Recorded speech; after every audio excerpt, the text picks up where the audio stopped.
Wednesday here on the Locked On Steelers podcast. I'm your host, Chris Carter. We've got Nick Farabaugh on. I want to talk about things that Mike Tomlin discussed, including the middle of the field passing game, what happened there against the Bears, and the back and forth that you might have seen gone a little viral between Mike about the defensive scheme. To talk about that and the injuries that the Steelers got piled up. All here on the Locked On Steelers podcast. Let's get into it.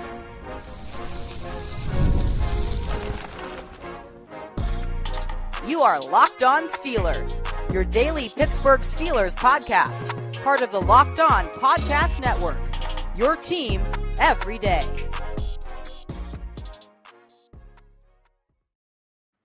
Hello and welcome to the Locked On Steelers podcast. I'm your host, Chris Carter, bringing you your daily dose of all things on the Pittsburgh Steelers. As always, you can find the show on your favorite podcasting apps and on YouTube. Like this video if you enjoy it. Subscribe to this YouTube channel to get all of our daily Monday through Friday episodes, as well as our bonus content. We thank you for making us your first listen every day because we're your team every day. And a reminder, this Locked On Steelers podcast is part of the Locked On Podcast Network, which is the #1 sports podcast network in the world.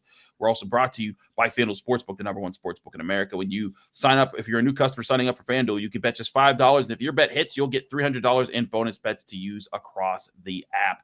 More on them later. As I said before, we're joined by the man himself, Nick Farabaugh. He's back on the show. Nick, let's talk some ball, shall we? Because Mike Tomlin's press conference, we'll get to the moment where I had my back and forth with him about defensive schemes and stuff. That was entertaining. We'll do that in the next segment. But I want to talk to you about the middle of the field passing because that was a big part of the discussions by a lot of people online after the game. There wasn't enough passes in the middle part of the field. The Steelers never passed in the middle part of the field. It hasn't been a thing they haven't done since Ben Roethlisberger retired, blah, blah, blah, blah. And I saw that, and I was like, agreed. In this game, they didn't throw too much to the middle part of the field. I still think there were some that were classified as not middle of the field, even though, like, the slant to Pat Freiermuth was literally on the hash mark, which is the middle of the field. But I hear that, but that was not the majority of the passing attack. But it seems clear, to me at least, the Steelers' approach there, they do limit the middle of the field passing to limit the chance of turnovers for lesser quarterbacks. Because my thing is, Nick, when I look at Aaron Rodgers' numbers, he is allowed to throw down the middle part of the field, and he does. And in fact, I'd say most of his success has come there. Yeah, I mean, I think he's still throwing in the middle of the field 6 percentage points lower than he was last year. So they don't do it a lot. And I think when people talk about middle of the field, everyone thinks it's this box from like 0 to 30. The real area everyone should be focused on is 10 to 20. Dig routes, crossers. Mm-hmm. They don't target that area of the field very often. But Rodgers is allowed to throw seam balls. He is allowed to throw those. And they do have digs in the backside progressions. It's a pretty common thing in Arthur Smith's scheme. It's just not the primary read, whereas other schemes, like Ben Johnson's, for example, make it the primary read. So it's a little different in terms of how they do it. I think the Steelers do need to utilize the intermediate middle of the field. I don't need to see them throwing post routes 34 yards down the football field. Right. The slants, the curls, the stuff in the 0 to 10 yards in the middle of the field, they throw a bunch of those inside the numbers. They don't need to throw it inside the hashes necessarily between 0 to 10 yards. That's not a fertile ground. It's the intermediate part of the field. I think when we talk about this, when we talk about lesser quarterbacks, when Ben was in his prime, the Steelers did throw a lot over the middle of the field. I think part of it is Mike's confidence in his quarterbacks. And we've seen this since 2020. It's not just a 2025 thing. Really, since Ben came back from elbow surgery, they've not been a predominantly middle-of-the-field passing offense. It's been a thing that they focused on. 7 different quarterbacks, 3 different OCs. I went kind of through it. I mean, you just look at the profile of guys that get Pickett, Trubisky, Rudolph, Russ, Justin, and Rodgers. All guys that are kind of more on the perimeter, focusing on it. It's a quarterback profile thing, too. But in this game, and we'll get to this game, they had actual chances in the middle of the field and passed it up. And that's the frustrating thing here is that I get that there are, you can say that, well, it's not a feature of the offense, but it is there for the offense to take advantage of. Particularly one of the most obvious ones was the deep ball he threw to Roman Wilson that sailed 5 yards out of bounds. DK Metcalf was on a slant over the middle part of the field running with nobody in front of him. And if he just hits him, he's off and running, and that's where you want DK Metcalf. That's where he catching on the run, getting the yak. That's where you can do it. And you miss those opportunities. And it's funny, Nick, because I remember arguing with some Steelers fans that Kenny Pickett missed a similar opportunity for Deontay Johnson in the red zone against the Browns 2 years ago. And people were mad at me for pointing that and say, oh, he couldn't see that. I'm like, if you can't see that, you don't deserve to start. And I think that was the problem in this game, was that when I gave Mason Rudolph a 2-skull grade, and some people thought I was being too harsh, it's not that I dislike Mason Rudolph. I think he's done a great job as a backup. I think he's done a great job fighting through adversity in his career, and he deserves the career that he has, and he's making millions of dollars as he should. But these were some really bad misses on his accuracy, on his timing, but then also in simply just the decision-making to see the field. 100%. I thought, that play, that's the same play. I don't know if people knew this. That's the same play DK took 81 yards to the house against the Vikings in Dublin. I'm not saying DK takes it the whole way, but he's getting an explosive play off that. There's another play where they send Roman Wilson in from a condensed set. He runs a crosser and he's open, and Mason doesn't even come off the front side read. Yep. I mean, we talk about the final play of the game. Even if Brisker doesn't tip that ball's probably picked. Yep. Metcalf is blanketed. He had an opportunity for either Muth for a combat catch over the middle. Again, it wasn't like he was wide open, but there's an opportunity there. And then also John Woo open on kind of a stick nod type route on that play. There were opportunities. Mason didn't play well in this game. I think that's the obvious thing. He underthrew the pick to Metcalf, the deep ball to Roman. If you're going to make that throw and pass up the crosser, you better make sure that's on point. Instead, Roman, who is open, I mean, I'm not going to fault him for that. Roman Wilson was open. And honestly, if he hits him in stride, Roman might take it away. Yeah. But he doesn't even give him a shot to make that play. It's just, I think this game in particular, there were opportunities open in that intermediate part of the field that they passed up. In general this year, I would like to see them attack that more, but we've also seen Rodgers, what he looks like when he's throwing the ball 15 or more yards down the field. It hasn't exactly looked sterling in recent weeks either in that respect. Let's take a quick second to hear how Mike Tomlin responded to his questions on the middle of the field passing. Mike, as you look for more chunk plays offensively, are there more opportunities in the middle of the field that you feel like we need to exploit? Maybe. Again, it's week to week, depending on the schematics that the team or the teams that we compete against choose to deploy. But certainly, largely, if you look at the large body of work, there's probably some more opportunities for us in the interior portions of the field. And there are more opportunities. They designed those opportunities. I also want to point out, because I saw that some people said it's been all year they never target down the middle part of the field. Between the numbers, according to Pro Football Focus, Aaron Rodgers has completed 101 of 133 passing attempts. That's a completion rate of 75.9%. 1,113 passing yards, 13 touchdown passes, and just 4 interceptions. Now, of his total productions, that's 52% of his completions, 46% of his passing attempts. That's 56% of his yards, 68% of his touchdowns, and 57% of his interceptions. He is throwing to the middle part of the field. I think it's because the Steelers said, hey, Aaron, we trust you because you're going to be a smart quarterback that makes the right thing. You're not going to stick on one read, hold it there, and not be able to shift your eyes. And I think that is where the Steelers are trying to protect themselves and their quarterbacks. It's something that I got into with a reader of the Pittsburgh Post-Gazette when I was explaining some things, and someone said like, "Oh well, the Steelers that don't know how to coach quarterbacks." And I'm like, "Hey man, I'm not saying that Mike Tomlin's a guru of raising quarterbacks or anything like that, but saying that they don't know how to coach quarterbacks and acting as if everyone gets better when they leave or they're being held back." Mason Rudolph was objectively worse when he went to Tennessee. Also, his numbers when he went to Tennessee, throwing over the middle part of the field, 5 touchdowns, 7 interceptions, pass rating of 86.1. So when he was allowed to throw the ball down the middle part of the field, he hurt the Titans. And you look at Russell Wilson, you look at Kenny Pickett, you look at Justin Fields and Mason Rudolph. None of these guys have just flourished when they've left. In fact, most of them have tanked, and they've done significantly worse than since they've left the Steelers. So to me, I think that the Steelers have done a decent job keeping these guys from hurting themselves and hurting their stock. I mean, the way that they told Justin Fields to play in the limited fashion that he did got him a $30 million contract or whatever he got for the Jets.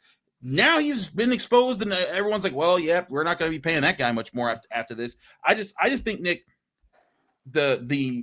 it's a misnomer if you're trying to make it seem like the Steelers never want to ever throw the ball down the middle part of the field. They clearly design those opportunities, but they limit the chances for turnovers for their quarterbacks that are younger or less experienced or just not good readers of the field compared to guys like Aaron Rodgers who can make those decisions. I want to push back a little on that, Chris. Sure. I know you read off the middle of the field stuff, and I think this is somewhat maybe people are complaining about the wrong thing. We say they're not throwing in the middle of the field at all. They are, but as I kind of said earlier, it's that fertile area they don't target very often. 10 to 19 yards.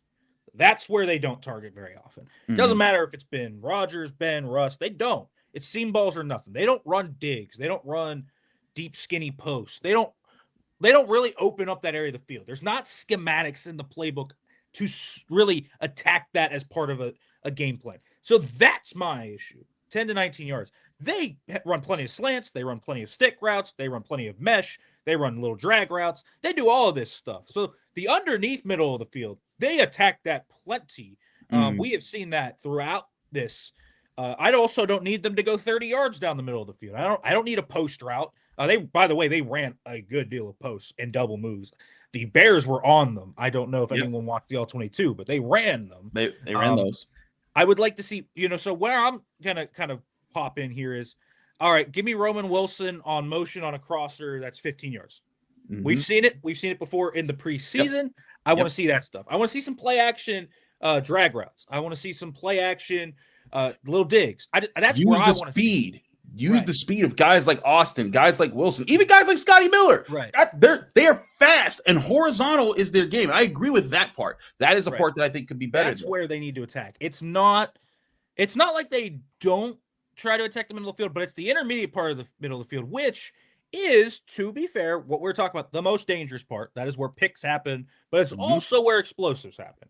And the Steelers offense, the passing offense in particular, needs explosives. And so I think they need to attack that a little more. That's a schematic thing I really want to see. But there were two of them this past week, and the quarterback didn't see them.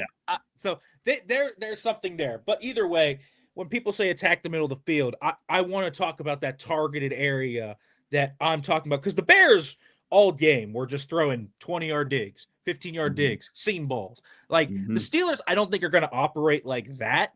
And when you have a quarterback like Caleb Williams, I think you can afford to do it. We're talking about that. With Rodgers, I think you can also afford to do it. But when you are playing with, for example, Mitch Trubisky, when you are playing with Russell Wilson, who can't really see over his line, when you're playing with Mason Rudolph, you want to mitigate the turnovers and the risk. And so I think that's a really good way to kind of make sure you're playing ball control offense. And so that's why there's so many perimeter-based concepts in the Steelers offense. No, I hear that. And listen, that is if you take off under 10 yards in the middle part of the field, that does lop off 4 touchdown passes and about 607 of those yards. So they do throw a lot there, but they do give themselves shots in those situations to still score. And in fact, on the year, looking at middle of the field beyond 10 yards, they do have 7 touchdowns and I believe they have opportunities. 3 interceptions. Yeah, they've 3 interceptions. They're passing. I'm sure DK's touchdown in Dublin's one of those. Booth's big touchdown in Cincy. He had 2 of them actually in the middle of the field in Cincy. Like when they do it, it's looked good. And Rodgers has tried to do it a few times in recent weeks, and it hasn't looked pretty. The accuracy has kind of tapered off. I remember against Seattle, he overthrew a seam ball late in that game for a pick. So there's things in the playbook to do it. I would just like to see more creative ways to maybe open that up, especially with Roman Wilson. He did it at Michigan. We know he can do it. I think that using Roman Wilson, certainly, I think he is I think he's an untapped resource that this offense could use more of. We're going to take a quick break. When we come back, we got to flip to the defensive side of the ball, and we'll get to my back and forth with Mike Tomlin that kind of made some airwaves. We'll talk about that next here on the Locked On Steelers podcast. Chris Carter, Nick Farabaugh, stick with us. We'll be right back. Today's show is brought to you by our friends over there at Peloton. Look, folks, it's time to break through the busiest time of the year with a brand new Peloton cross-training Tread Plus that's powered by Peloton IQ. It's Peloton's most elevated technology and equipment yet that gives you real-time guidance, and it gives you endless ways to move, whether you want to work out by yourself or if you want to work out with your favorite instructor, like my personal favorite, Alex Toussaint. He always gets me fired up to tackle the day. And the thing I like about Peloton, it helps me achieve more in less times. They have features that help you plan, stay motivated, track your progress, and Peloton IQ also provides personalized workout plans and recommendations. That's something that I use right now during the busiest time of the year covering the NFL. They plan my workouts for me based on my mood, my vibe, and also my favorite instructors. So make sure you check it out and use it because it also helps you correct your form in real time, and it maximizes your reps. It counts your reps so that you can do it smarter, safer, and more efficient. Let yourself run, lift, flex, push, and go. Explore the new Peloton cross-training Tread Plus at onepeloton.com.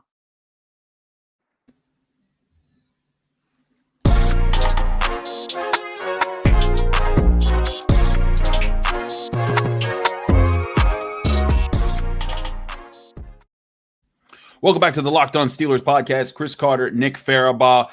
Nick, I made it a big point to talk about the defense after the loss to the Bears and the schematic shifts, and something you and I often talk about, and just what's been going on with this Steelers defense and the use of split safeties versus single high versus cover 3 spot drop zone and cover 6, cover 2 quarters and all that stuff. We talked about all of that. So if you've missed all those, check out my post-game episode, my episode with Alan Saunders. We break it down a lot. But I wanted to get to Mike Tomlin. I asked Brandon Echols about that. We put that on the clip. We clipped that, his response there. But Brandon Echols isn't going to give you a more oversight. So I tried to kind of get more of a response from Mike Tomlin. And there's the moment that everyone saw was kind of interesting. But also, I want you guys to listen to my initial question about the use of cover 3 spot drop zone that led into my eventual interaction with Tomlin about the specific DJ Moore touchdown that just split their cover 3. But listen to Mike Tomlin and our back and forth here. Mike, the Bears got a bunch of their chunk plays against you guys in cover 3 zone defense. Seemed like you guys were leaning away from that in the recent weeks where you guys were finding more defensive success. Did you view that as maybe a schematic error in the alignment, or more of an execution error that you guys need to be better in those moments? Sometimes it's just decisions that you make in an effort to fortify the matchup. As I mentioned, not only at the beginning of this, but at the beginning of last week, we were playing the number 2 rushing team in football.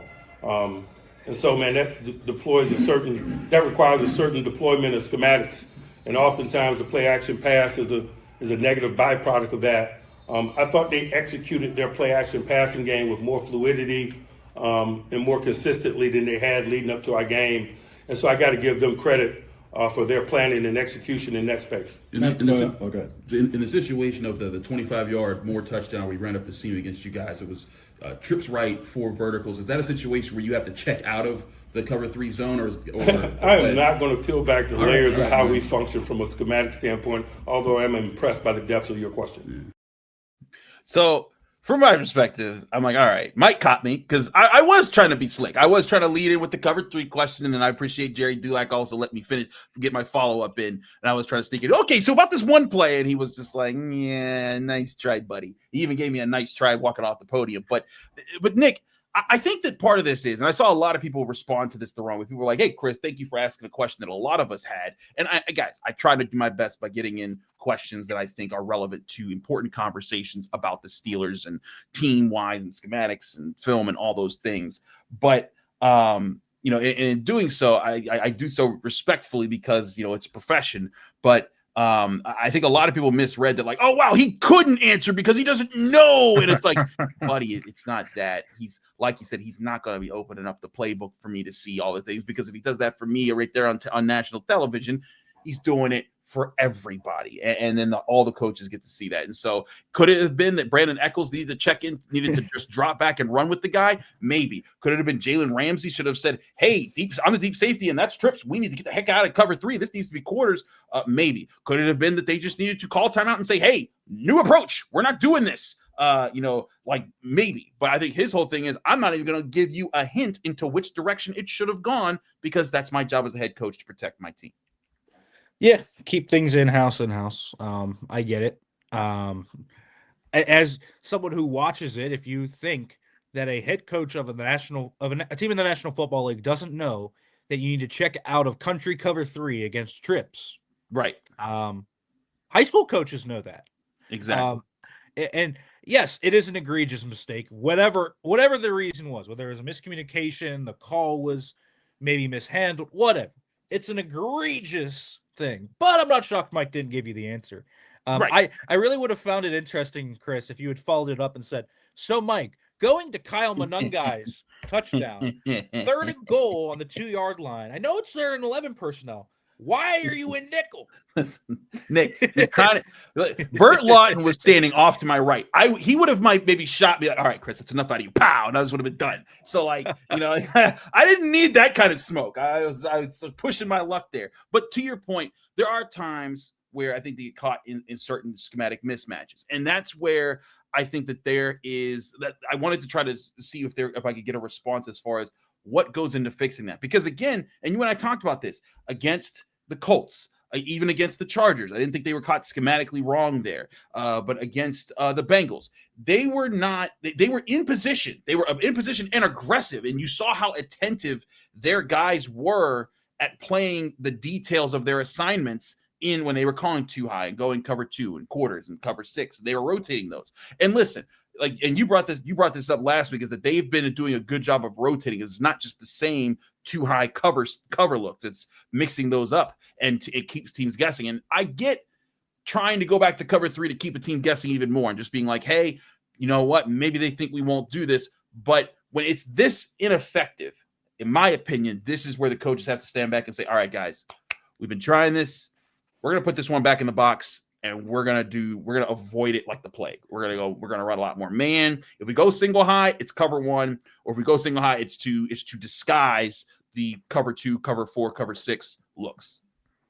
Yeah. So, I mean, I posted this on Sunday after the game. According to Next Gen Stats, this was Caleb Williams against the Steelers' cover 3 looks.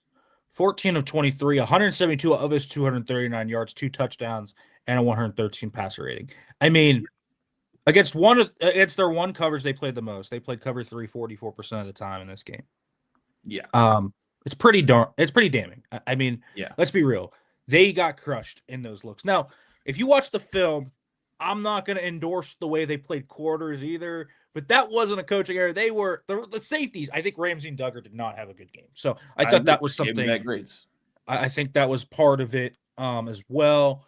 So they didn't play great out of their 2 high looks, but I would have at least liked to have seen it just to get an extended look, because I think one thing that caught them off guard, Chris, was they talked all week about Caleb extending plays and Caleb's going to do this out of structure. And Caleb said, I'm a stay in structure, and I'm just going to rip it. And that's what he did. 2.6 time to throw is not like crazy low. Yeah. But it is the lowest of Caleb's season by far. He was ripping seam balls, ripping dig routes. Caleb Williams didn't really even play that well. He was spraying the ball. Yes. I mean, there were some dropped interceptions. Kyle Duggar.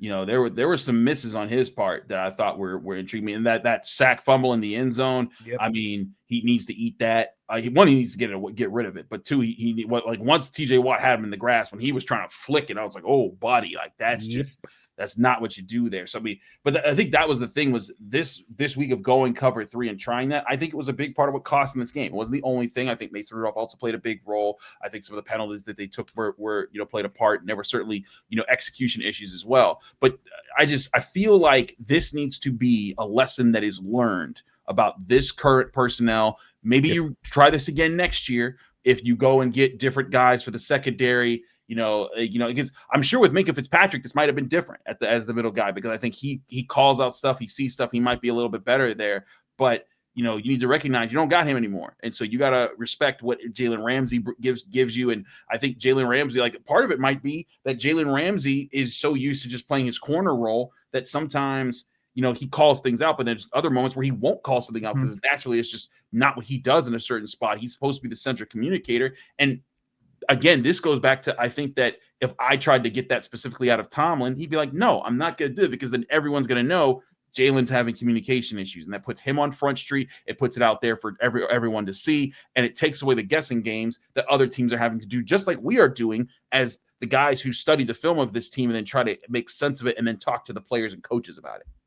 100%. And I just think it's I mean the scheme, I think this team is built better for the too high stuff. They're not a really athletic secondary. I think that's something you look at. They're an older secondary in a lot of ways. It allows those guys like Slay when he's out there. Pierre, I think, is a solid athlete, but not an elite athlete. Same with Joey. He's in that bucket. Eccles really is in that bucket too. Duggar's not the elite athlete he was thanks to injuries. What they're allowed to do in the too high is they're kind of allowed to lurk 12, 15 yards back. And what it allows them to do is just read force down. It allows them to play with force. It allows them to play with their football IQ, and it allows them to play with their eyes. When they play in the single high looks, I think it stresses a lot of that, and it doesn't really play into their strengths. And so the quarters, the cover 6 stuff. The other thing is, I think Mike, in the answer to you, Chris, is kind of implying that they played a lot of single high because they were scared of the Bears' run game, which absolutely, I think I get it. I get it. But also what I would say back to Mike is you played cover 6 for most of the game against the Colts and stopped one of the best run offenses in football. Maybe better than the Bears. Right. And so you can do it. So try too high. And so this is why this week is particularly fascinating. Another great rushing offense in the Bills, and we'll see how they approach that, because I'm not sure that Mike and TA and those guys are going to look at the single high film they had this week and say, I want to do that against Josh Allen. Because I'll say this, while Caleb missed on some of those, I'm not sure Josh Allen is.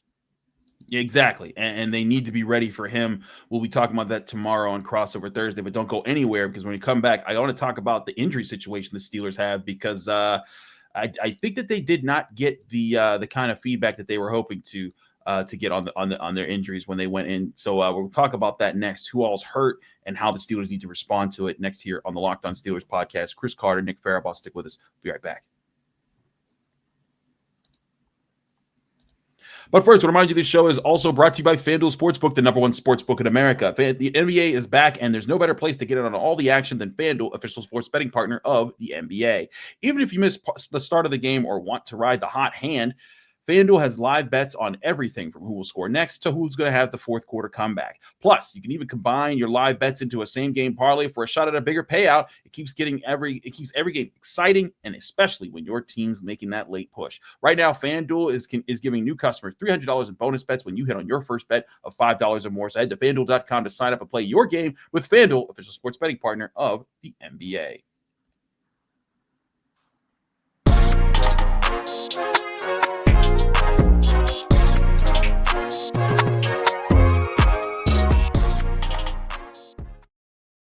Back here on the Locked On Steelers podcast, Chris Carter, Nick Farabaugh here wrapping up the show. Let's talk about the Steelers' injuries and the situation that they're in. Got some news that I wasn't even sure that we'd see.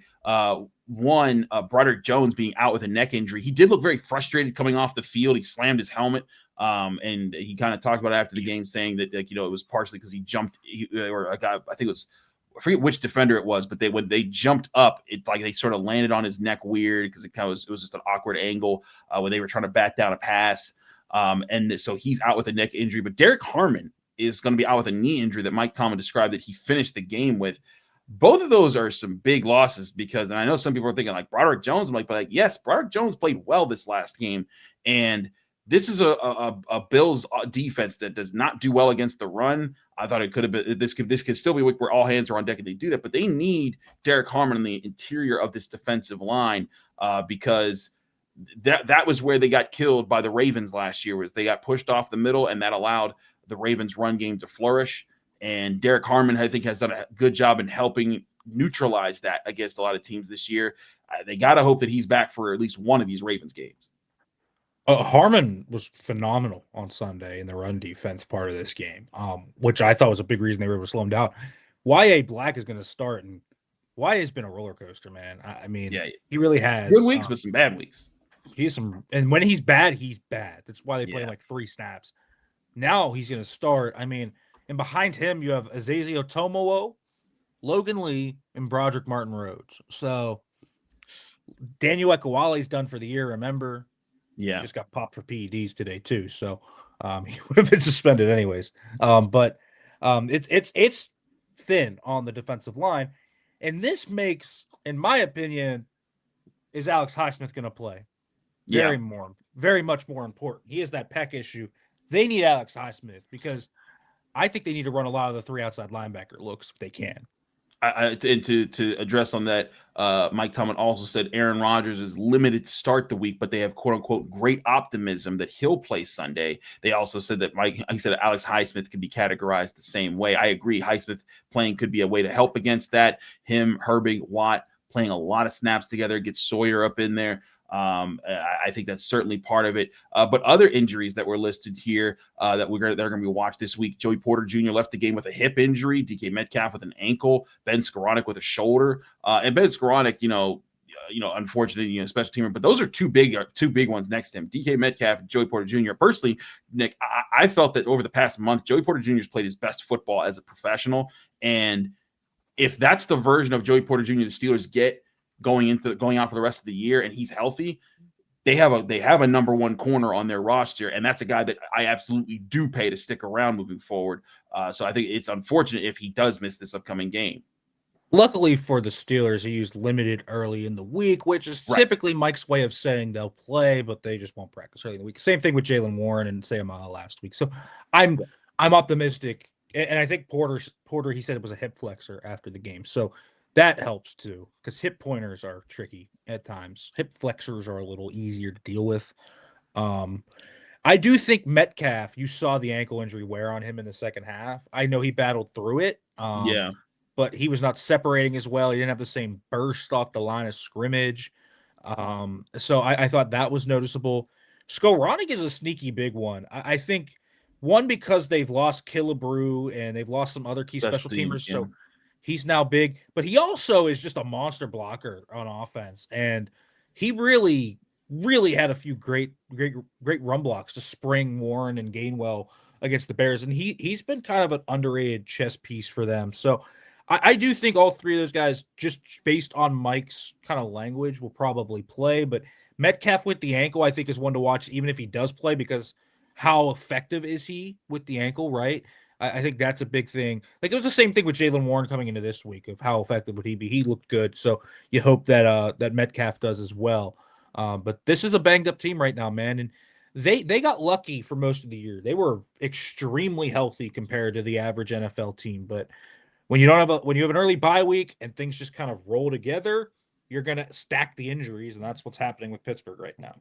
Yeah, and they need to get healthy.